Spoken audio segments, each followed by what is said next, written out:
नागिन कैसे बने आप? नागिन का क्या रोल है आपके अंदर? बोलना चालू? हाँ तो देखो, मैं बच्चापन में 9 साल की थी। हाँ मुझे नहीं पता था कि मैं कौन हूँ और क्या नहीं। हाँ। छोटेपन में किसी को नहीं पता रहता कि अपन हम तुम कौन है। हाँ। बच्चापन में हाँ। 10-12 साल की नहीं है जब तक उसको ज्ञान नहीं आता। नजदीक रहो। हाँ जब तक वो 10-12 साल की नहीं होती है, जब तक उसको ज्ञान नहीं आता। ये आप सभी को पता है, क्योंकि हम पागल नहीं जो हम इतना पागलपन फैलाएंगे।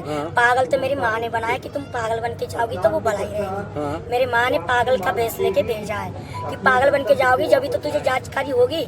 और मैया कभी अच्छा रूप लेके नहीं आती है, वो कुछ ना कुछ बहाना लेके जब आती है जो दुनिया को ज्ञान देने के लिए। क्योंकि मेरे को उस माँ ने चुना है कि तुम दुनिया को ज्ञान दे सकती। दुनिया की तरह लूट के खाने वाले में से मैं नहीं हूँ। गंदी बात, सॉरी बोल। मम्मी ज्ञान दे रही है ना बेटा, ये मेरी बेटी है, थोड़ी परेशान कर। चलो तो हाँ, तो मैं छोटेपन में, मेरे आज माँ बाप भी सुन रहे होंगे। माँ बाप तो नहीं है, मेरे खत्म हो गए, पर मैं उनका नाम जरूर डाल रखा है। जैसे कहते पिछले जन्म का, उस जन्म का, इस जन्म का तो मुझे नहीं मालूम। मतलब मैं मर चुकी हूँ ना, शमशान मैंने अपनी जान बच्चापन में दे दी 9 साल से, तो मुझे नहीं मालूम है। तो मेरे को जो पूर्वजन्म, जितना मैं भजन कर रही हूँ, तो मतलब पूर्वजन्म का फिर मेरे को पता लगा कि मैं इच्छाधारी एक नागिन हूँ। अब मालूम पड़ा जब मेरे को पास नागमणि मिली। अच्छा। वो ऐसी मिली, तो वो मिलने के बाद बोला ये नागमणि मैं ढूंढ पाई तो एक मैं किसी जन्म की नागिन थी। अच्छा। जो मैं मतलब मैं अपना रूप नहीं बदल पा रही थी। अच्छा। मतलब इंसान के रूप में हो गई थी। फिर वो मुझे नागमणि मिलने के बाद उसमें मैंने अपनी शकल,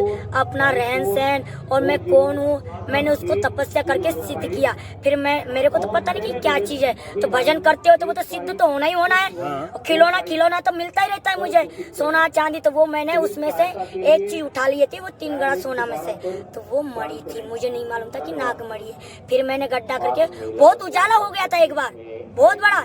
तो मैंने वही बोला यार अंधेरा में उजाला कहाँ से हो गया, कुछ तो है नहीं है, प्रकाश कहाँ से हो गया। मैं इधर उधर देखी तो वहाँ नागमणि मिली खोदने के बाद। और मैंने कहा ये तो उजाला हो रहा है, तो मेरे अंदर पूरा प्रभाव हो गया। मैं पूरी अंधी हो गई, मतलब एकदम डायरेक्टली मेरे पास हो गया, तो वो पूरा प्रकाश अंदर घुस के मैं अंधी हो गई। अंधी होने के बाद भी मुझे दिखने लग गया। मैं कि आग बंद कर रही, मैं देख रही तो पूरी दुनिया देखने लग गई। मैं कि ये क्या हो रहा है, मतलब अजीब चमत्कार है। फिर मैंने उसको अंडा समझ के खा लिया। क्या गोली, वो खिलौना होता नहीं, तो वो मैं खा गई। तो खाने के बाद वो अंदर घुस गया, तो बंद हो गया ना, डिपल्टी बंद हो गया ना। जब भी मैं अंदर गुफा में घुसती हूँ, पलटी करके उसको निकाल देती हूँ। पलटी होती है, इसलिए मैं खाना नहीं खाती हूँ। आप कभी खाना नहीं खाते? भोजन नहीं खाती, नीम पत्ता, क्योंकि वो नागिन की जहर है। अच्छा। वो एक नाग माता का अंडा था, तो वो अंडा मैं समझ के खाई। अच्छा। और पहले मैं नागिन थी। अंडा खाने के बाद जहर नहीं हुआ? नहीं हुआ, तो वही तो अंदर पल गई। अच्छा। बात ये है, मांस मदिरा दुनिया खाती, मैंने सांप के अंडा खाए। अच्छा। बड़े कुआं में से। अच्छा। बड़े कुआं में घुस गई मैं। एक बच्चा ने बोला उसमें कौवा पड़ा है, उसमें घुस जा। मुरैना MP की बात है। तो उस कुआं में मैं घुस गई। घुसने के बाद वहाँ नाग नागिन, वो वहाँ में नागमणि, वहाँ में सब कुछ। वो मैंने कहा ये तो चमत्कार है। मैंने यहाँ में बच्चा घुसड़ दिया, यहाँ में बच्चा घुसड़ दिया, सब अंडा में खाई गई। जहर नहीं हुआ? मैं खुद ही नागिन थी। अच्छा, नागिन हो आप। ऐसे ऐसे अंडा थे छोटे छोटे, नील गई अंदर। अच्छा। और तो वो अंडा के बच्चे फिर माँ के गर्भ में तो पैदा होंगे, और फिर माँ के बच्चे जाएंगे कहाँ। फिर भी मैं मरी नहीं, कोई बात नहीं। बड़े बड़े कांच बिच्छू सब मैंने ये, मतलब मैं पागल थी पहले।